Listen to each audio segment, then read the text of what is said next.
The information provided is not a substitute for legal and other professional advice where the facts and circumstances warrant. People should always consult their own legal or other professional advisors and discuss the facts and circumstances that apply to their specific circumstances. The information shared on Ask the Landlord is for educational purposes only. How's it going, Albert?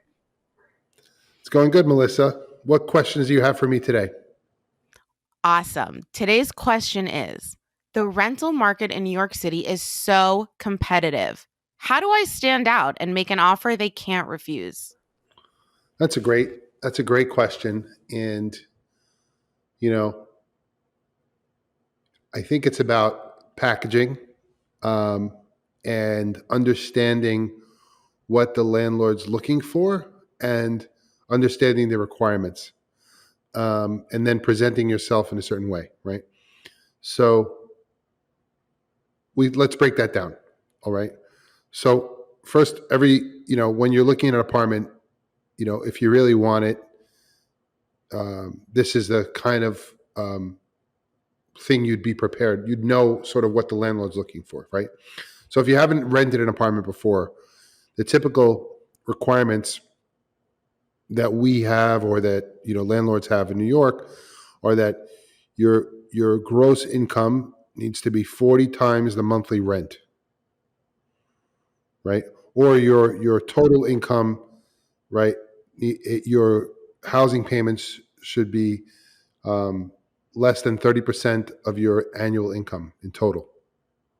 Because that's the same number said two different ways. Does that make sense? It does. Does that include 2 roommates or just one person? That's for the whole apartment, right? So let's say the whole apartment is $3,000 and you have 3 roommates living together, each one paying $1,000. That's fine, but $3,000 is the total. Then the total income that you have to show for the apartment is $120,000 combined, right? Perfect. Right. Now, what you need to do then is prove that to the landlord. You do that with, W-2s, bank statements, so that. Now, the other thing the landlord is looking for is acceptable credit, usually above 680, something like that, 700, right? Does that make sense? Okay. It does. That's for all the renters also, okay? And then the landlord wants to know who's going to be living there, right? And how you're going to treat the place or, like that. So what I have found effective in these markets is preparing something in advance. Here's a little bit about me, as a renter. Here's why I like the place. I know you didn't see it yet, but when you see it, you might have something prepared. Hey, I love it. I really like the place. This is why, right? This is who I am, where I'm from. This is how I intend to use it. And I think that's very important for a landlord. And like, why is it convenient to you? Why do you, and then also at the same time, including in that package, your references maybe from a prior landlord. If you're going to have guarantors, then that would be it. Putting your package together, or if you're going to have your income, or showing your proof of income in a confidential package, that's what I would do. So be ready to present to the landlord the answers to the questions that they would ask in the application. So the application that landlords take, usually it has all your financial information and your et cetera. But you'll fill that out. But if you're making an offer, you might say to the landlord, here's my offer, here's my proof of income, here's my credit score, here's my guarantor. I love the place. First I would say I love the place, and here's why I want to live here. And here's who I am. And here's what people say about me. Okay. That a landlord's looking for that. Yeah. And here's why, I'm going to be a great resident, like that. Has it always been like that? To make it personal is a good thing to do? I think it makes sense to make it personal. I think it's very important. And, getting ahead of that, of the questions that the landlord's going to have is really good if there's a strong applicant. Now, is that so? That's the first part. Like, I don't think people think about that until, if you've certainly never rented an apartment before, those are the questions that a landlord's going to have. And those are the numbers: 40 times the monthly rent, showing proof of that, having a credit score or some explanation for, a certain thing about the credit score, researching if that credit score, or if you have any issues, anticipating dealing with those issues. Like, some people may not have the income, but may have a bank balance. So you might say in your little blurb, hey, I'm not earning this income, but I have a lot of money in the bank. I could certainly pay the rent. So here's that. That's, or my parent is going to guarantee this, and they do this. Okay, so you already, you've taken a lot of the guesswork out. In a competitive environment, you are a strong applicant because you've given those answers, and you've anticipated that. So that's the first thing. Another thing you could say is, this is like a tactic in negotiating where, like the Yankees, when they sign this free agent, sometimes like all the free agents in baseball like to shop around and try to get the teams to pay them the most money, right? So they always go to the Yankees in the past because the Yankees were like, oh, paying the most. So then they would go to, the team they really wanted to go to, and they would say, oh, but the Yankees going to pay me, a lot. So you guys got to match that.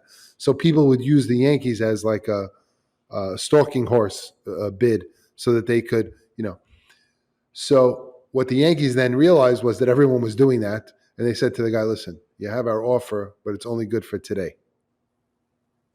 You see where I'm going with this? Right. Is if you're in a competitive situation, you might say to the landlord or broker, say, look, here's my package. Here's who I am. And I want this apartment. I'm willing to pay X, but I'm only going to do that if you accept me by Y. You're turning it around. Now, sometimes that's, in your favor when you might go up a certain, maybe a little bit more than the rent, but that's what happens in the competitive environment.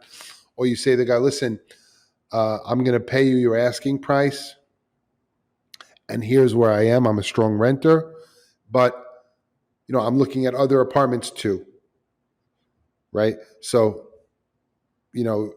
I'm well informed. That's another thing. It's like, here's some advice also, right? And this is called creating an auction.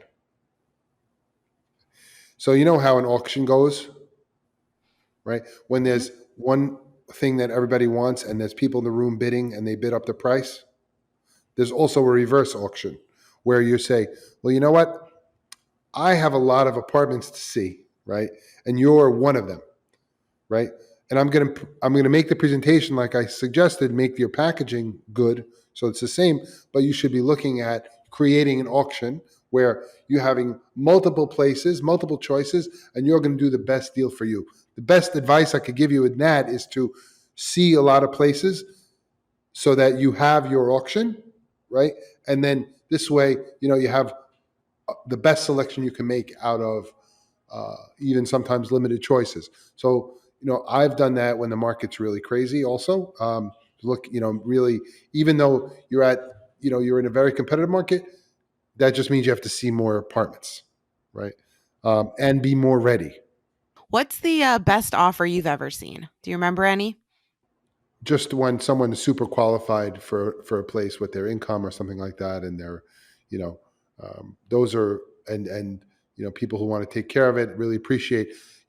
It's not one of the best. I've been doing this such a long time, but what I appreciate is that we put a lot into our properties, and ultimately as a landlord, we're looking for people that appreciate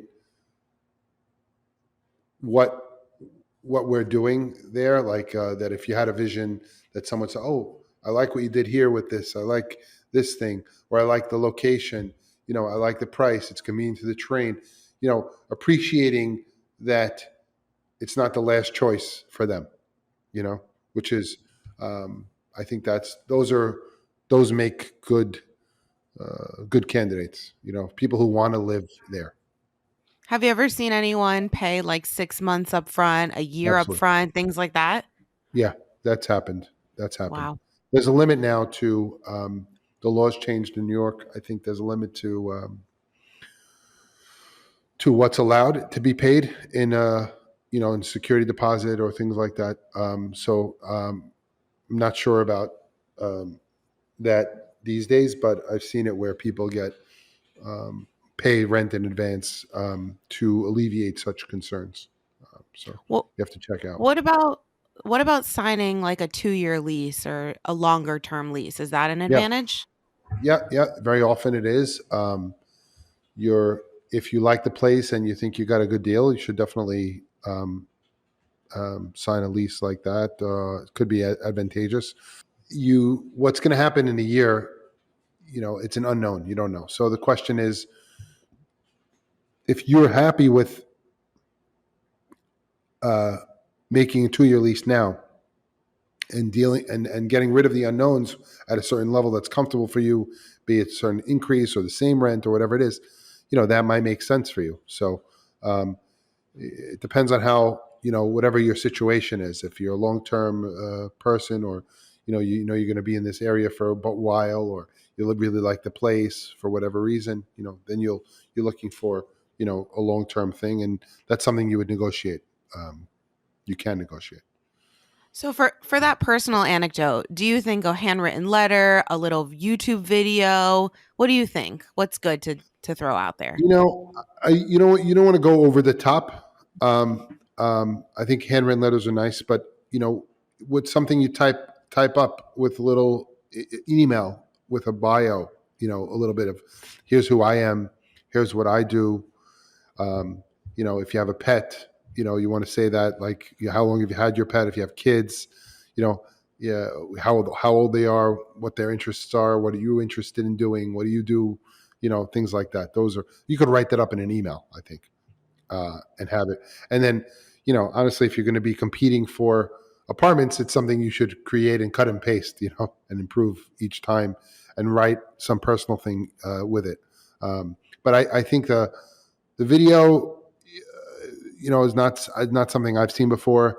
A handwritten note either, but I could say, you know, the doing an email like that, and then, I think having some references also that you could offer would be a great thing. Who would be some good references?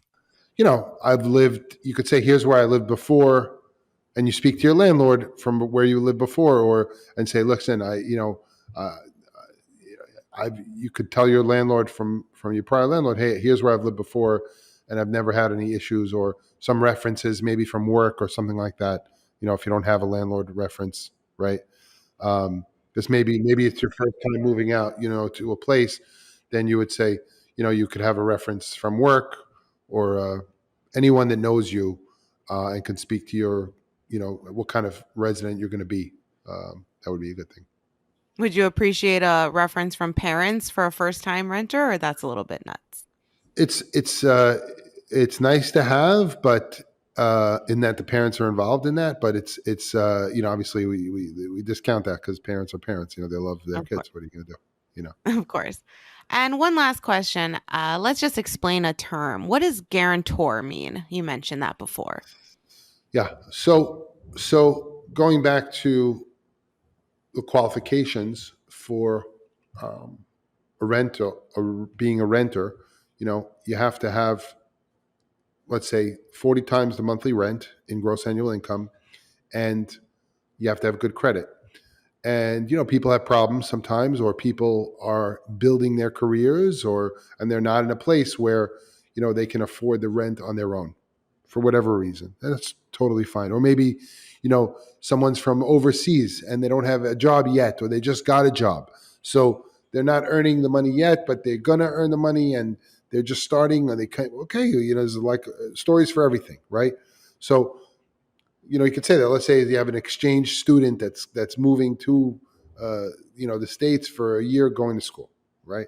And they want to live off campus, and they have an apartment. Okay, so the person has really no credit because they're not in the United States usually, right? And how do you how do you, as a landlord, how do you see how you'll get paid? Is a question. So you're looking for additional security in the way of someone else who will sign on to that lease as a saying, listen, this person is not earning enough money, or this person doesn't have a credit score that you require. However, I will, even though I'm not living there, I'll guarantee or co-sign this lease so that this person can live there. So what that person is doing is taking on joint responsibility for, and maybe giving the landlord an additional person or the income or credit levels that they need to have uh, comfort that the resident will pay. Yeah, absolutely. And every landlord has a different approach to this, right? Like some landlords, like let's say you have assets, as you mentioned before. Some landlords want income. They might not care that you have like a lot of money in the bank, right? Well, yeah. So then, Yeah. it's a case by case situation. There are certain people that can demonstrate that they could pay. They're getting money. Maybe someone won the lottery and they don't work and that's what they do, or they retired. What if someone's Right. retired and they just have money in the bank? And that's not someone who's earning a regular paycheck, right? So the landlord has to look and get comfortable with that. That's where credit score comes in. That's where references come in. That's where the bio that we discussed comes into play. So, and that's why considering trying to understand and now hopefully know what the landlord's looking for when they're looking for an applicant. And most landlords look for the things that I just said: proof of income, proof of being able to pay the rent, good credit history, and who am I renting to, and how they're going to use the apartment. Those are the questions. All right, great. I think a good takeaway, everything you just summarized, but also just make it personal. I think the bio is a really good piece of advice for everyone because it's something you wouldn't think of. You can do it with a job, you can do it now with an apartment, and it just makes you stand out from the rest. So, thank Absolutely. you. I think that was a really, really good answer.